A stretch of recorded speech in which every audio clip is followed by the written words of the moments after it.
अस्सलामुअलैकुम। आप देख रहे हैं DDP एनालिटिका। सदर मुमलिकत ने आज एक बहुत बड़ा कदम उठाया, एक तारीख रकम की और ऐसा जमूत आईनी जिम्मेदारियां पूरी करने के रास्ते में एक ऐसा जमूत जो देखने को मिला और उसकी कहीं पहले मिसाल मिलती नहीं, उसको हल करना है। अगर सदर मुमलिकत हाथ पे हाथ रख के बैठे रहें तो हल की तरफ तो कोई आएगा नहीं, क्योंकि नीयतें अंदर से कुछ और हैं। जिन लोगों की जिम्मेदारी थी कि वो इलेक्शन करवाने के लिए कोई तारीख दें, वो जिम्मेदारी निभाने को तैयार नहीं। सदर मुमलिकत ने आज एक खत लिखा चीफ इलेक्शन कमिश्नर को और उसकी कॉपियां दोनों गवर्नर्स को भी भिजवाई, स्पीकर्स को भी कॉपियां गई, पंजाब और KP के असेंबली के दोनों स्पीकर्स को भी। और उसमें एक उर्दू का उन्होंने एक मुहावरे का जिक्र किया जो बड़ा दुरुस्त एन इस मौके के ऊपर वो इस्तेमाल किया जा सकता है। वो ये कि पहले आप, यानी काम नहीं करना, एक काम, लेकिन एक दूसरे को सिर्फ यही कहते जाए कि पहले आप कर लें, पहले आप कर लें, और वो वहीं लटका हुआ पड़ा। यानी दूसरे लफ्जों में शर्मिंदगी कतन नहीं अपने काम के ऊपर, अपनी हरकत के ऊपर, कि अवाम की नुमाइंदगी जो कि इंतहाई ज़रूरी है उसको रोक के आप बैठे हुए हैं।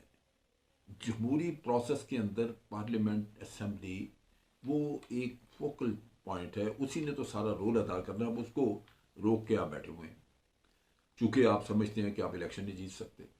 सदर मुमलिकत ने आज जो काम कर दिखाया वो मैं समझता हूँ बड़ा जुर्रतमंदाना काम है। इस पे कंट्रोवर्सीज उठेंगी। हुआ यूं है कि आज 20 तारीख को election commissioner, chief election commissioner ने सदर मुमलिकत के पास जाना था। सदर मुमलिकत ने उनको लेटर लिखा था कि दोनों असम्बलियों की इलेक्शन की तारीख देने के लिए आप 20 तारीख को कसर सदारत में आए ताकि मशावरत की जाए और आगे तय किया जाए कि क्या करना है। एक दिन पहले चीफ इलेक्शन कमिश्नर ने खत लिख दिया और उसने कहा ये सदर मुमलिकत का इसमें कोई रोल नहीं है, आप सिर्फ मशावरत की कोई ज़रूरत नहीं है, हम नहीं समझते कि ये ज़रूरी है। आप इमेजिन करें कि इस कदर फ़रौनियत और इतना मुंह जोर अगर कोई आदमी है तो लाजमन पूरी हुकूमत की ताकत उसके पीछे है, वरना उसकी क्या जरूरत। वो नहीं समझता कि सदर मुमलिकत जो है वो पाकिस्तान का सबसे बड़ा आईनी ओहदा है और आप उसकी तौहीन सरा नहीं कर सकते। आप मीटिंग के लिए जाएं, वहां जाके मिलें सदर मुमलिकत से, अपनी नुक्ता निगाह दे दें। आप कहें जी मैं तारीख नहीं दे सकता या हम मशावरत इस पर नहीं कर सकते, आपका हुक्म था, मैं पहुंच गया, लेकिन ये मेरे नुक्ता निगाह से आईनी हकायक ये है। लेकिन आप घर बैठे खुद ही आपने फैसला किया कि नहीं जी आप बुलाते हैं तो बुलाते नहीं, मैं नहीं जाता। जब तक पीछे पूरी हुकूमत की मशीनरी नहीं है, कभी कुछ जरूरत कर सकता है। चीफ इलेक्शन कमिश्नर की क्या जरूरत कि वो ये करे। लेकिन इससे कुछ फायदे हुए। एक पहली बात ये कि पहले दिन से PTI कहती रही कि ये इलेक्शन कमीशन जानबदार है और इसकी जानबदारी की वजह से PTI को नुकसान हो रहा है, ये फैसले कर रहे हैं जानबदारी से। और ये हर दफ़ा कभी मुंशी कहने पर नाराज़ हो गए election commissioner, chief election commissioner, कभी जानबदारी का इल्ज़ाम लगा तो उस पर उनको ये तौहीन हो गई।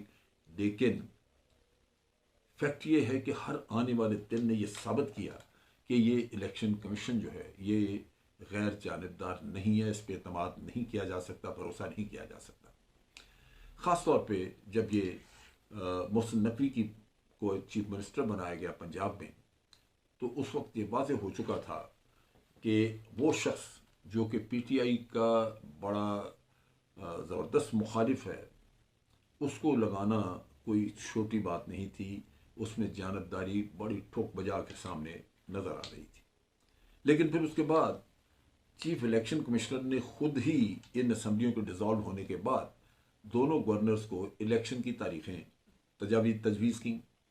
इसका मतलब यह है कि चीफ इलेक्शन कमिश्नर ये समझते थे कि 90 दिन के अंदर अंदर इलेक्शन करवाना ज़रूरी है, ये आईनी जिम्मेदारी है, और उस पर उन्होंने तारीखें तजवीज़ की। लेकिन गवर्नर ने चूँकि डिले का काम शुरू कर दिया और वो हुकूमती आलाकार हैं, अब जब वो वहाँ से हुकूमत की तरफ से यानी मरकज़ी हुकूमत की तरफ से जब एक स्टांस मिला तो चीफ इलेक्शन कमिश्नर ने भी पीछे पांव फंसा लिए और उन्होंने इस चीज़ को यानी अपनी ही बताई हुई तारीखों में से किसी तारीख को चुनने से इनकार कर दिया। न सदर मुमलिकत की सुन रहे हैं, न गवर्नर, और गवर्नरों में आपस में खेल तमाशा शुरू हो गया। क्या पाकिस्तान का जमहूरी निज़ाम इस तरह चलाया जाएगा?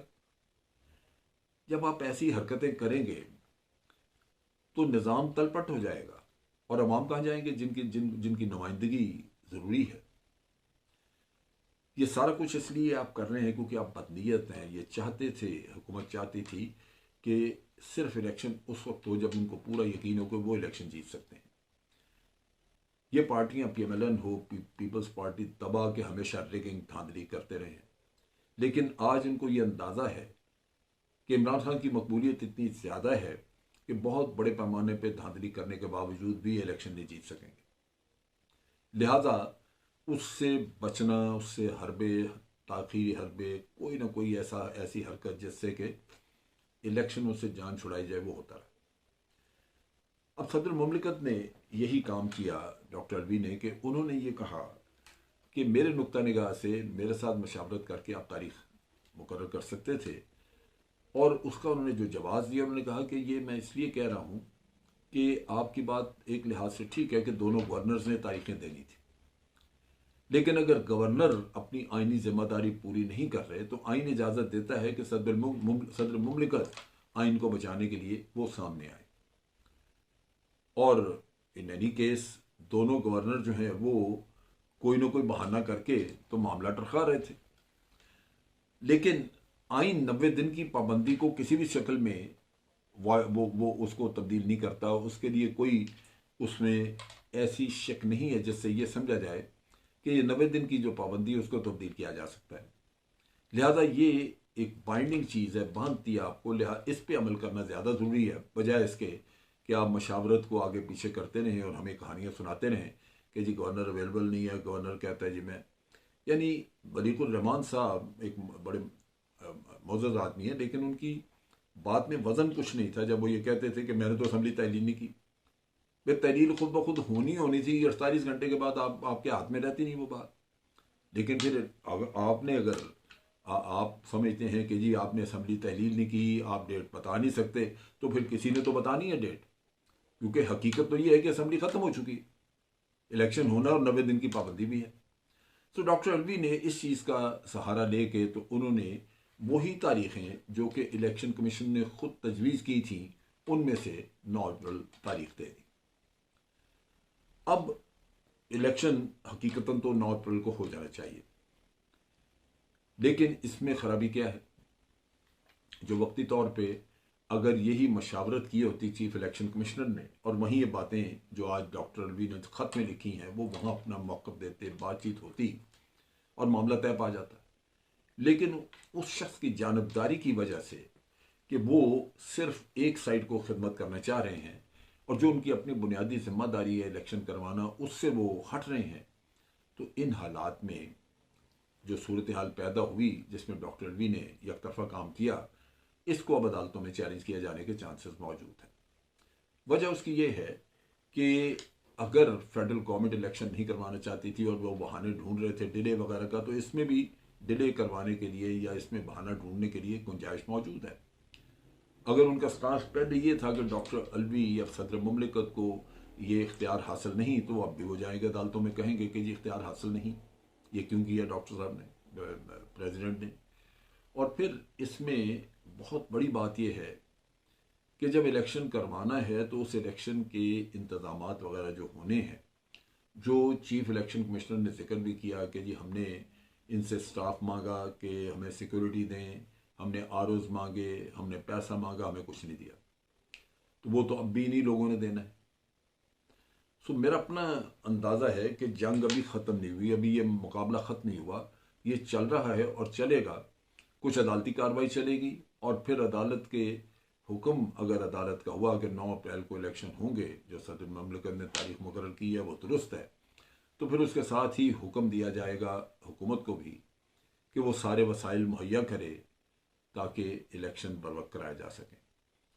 ये सूरत हाल जब तक है, मैं समझता हूँ कि इलेक्शन अभी होता हुआ नज़र नहीं आ रहा, बावजूद इसके कि सदर ममलिकत ने एक इनिशिएटिव लेकर तारीख मुकर्रर कर दी है। अब तक के लिए इतना ही। अफवाज पाकिस्तान जिंदाबाद, पाकिस्तान पाइंदाबाद।